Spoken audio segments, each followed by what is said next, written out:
Here we'll learn about breast cancer. To begin, start a table and denote that breast cancer is the second leading cause of cancer deaths in the United States.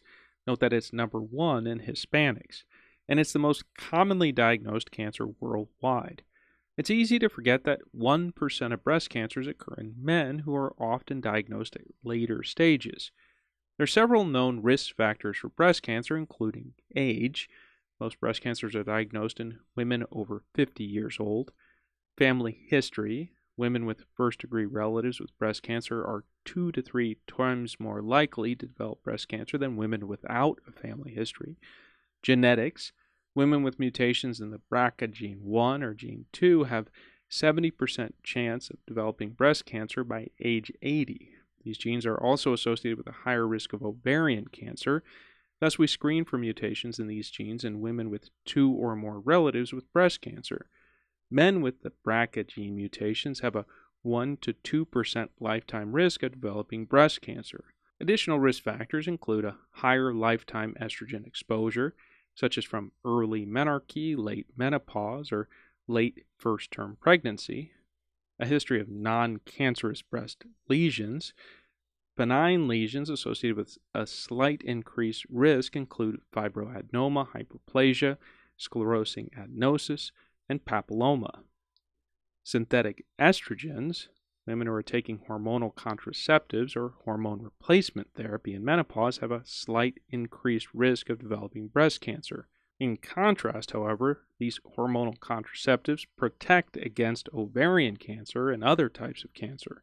Women who have been exposed to radiation for other cancers have an increased risk of breast cancer, and lifestyle factors such as dietary habits, cigarette smoking, elevated alcohol intake, and low rates of physical activity all can contribute to the risk of breast cancer. Fortunately, breast cancer screening programs have greatly reduced breast cancer mortality rates in wealthy nations.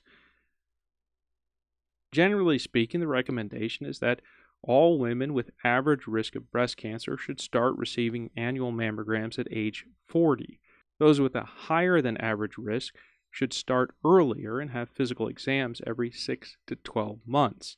Regular MRIs may also be performed. Biopsies and ultrasound help to distinguish malignant versus non-malignant lesions. To note that treatments for breast cancer range from breast-conserving treatments to full mastectomy. In some patients, radiation may also be recommended, and in some cancers, targeted treatments are effective as well. Now let's begin our diagram with illustrations of breast changes that can indicate underlying cancer. Show the following signs and symptoms.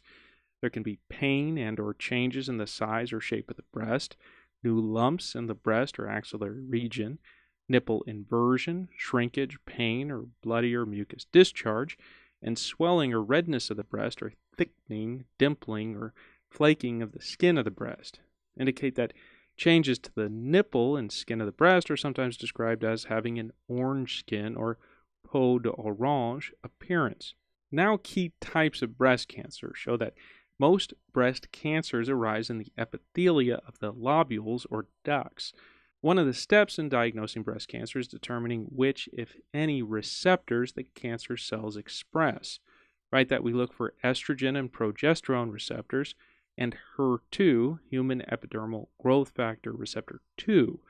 This helps us determine which targeted therapies will be most effective. When a patient's negative for all three receptors, we call this triple negative cancer. For more information on molecular subtyping, see our notes. Now let's pause and show a generalized illustration of the ducts and lobules in carcinoma in situ and in invasive carcinoma. First, show a simplified normal duct or lobule. We draw a ring of epithelial cells. For carcinoma in situ, show cellular hyperplasia crowding the lumen of the duct or lobule. Then show that in invasive carcinoma, the cancer cells breach the basement membrane of the duct or lobule and spread to surrounding tissues.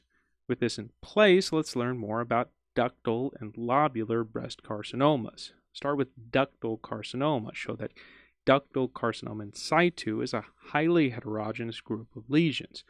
Calcifications on mammograms are a key indicator of ductal carcinoma, but Be aware that calcifications are not exclusive to carcinoma.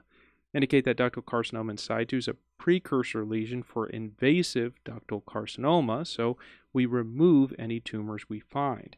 Then indicate that invasive ductal carcinoma is the most common form of invasive breast cancer. It accounts for roughly 75% of all cases. Histologically, most of these are of no specific type, NST, but some subtypes include medullary, tubular, papillary, or mucinous. Next, lobular carcinomas indicate that reduced E-cadherin expression is a clue that the patient has lobular carcinoma. The loss of E-cadherin accounts for the loss of normal lobule architecture in these lesions. Indicate that lobular carcinoma in situ, also known as lobular neoplasia, is not cancerous, nor is it a precursor for invasive lobular carcinoma, although there is some argument about the veracity of this statement. Write that lobular carcinoma in situ is associated with an increased risk of breast cancer overall and thus warrants close observation. Treatment varies by patient. In some cases, monitoring for new changes in the breast may be sufficient, but others may require chemotherapy or surgical removal.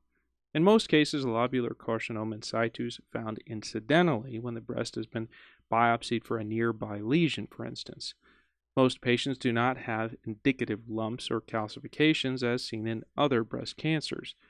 Write that invasive lobular carcinoma is the second most common invasive breast cancer. It accounts for roughly 10% of all cases. It's typically found during mammogram screenings or when patients present with the changes in breast tissue we described earlier.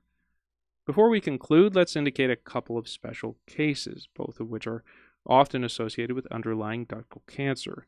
First, indicate that inflammatory breast cancer is very rare. It accounts for roughly 1 to 5% of breast cancers, but it's highly aggressive. Lesions may be found in the ducts or lobules and occur when cancer cells, usually from invasive ductal carcinoma, block the lymph vessels. Show that patients present with rapid onset of erythema and edema over a large area of the breast.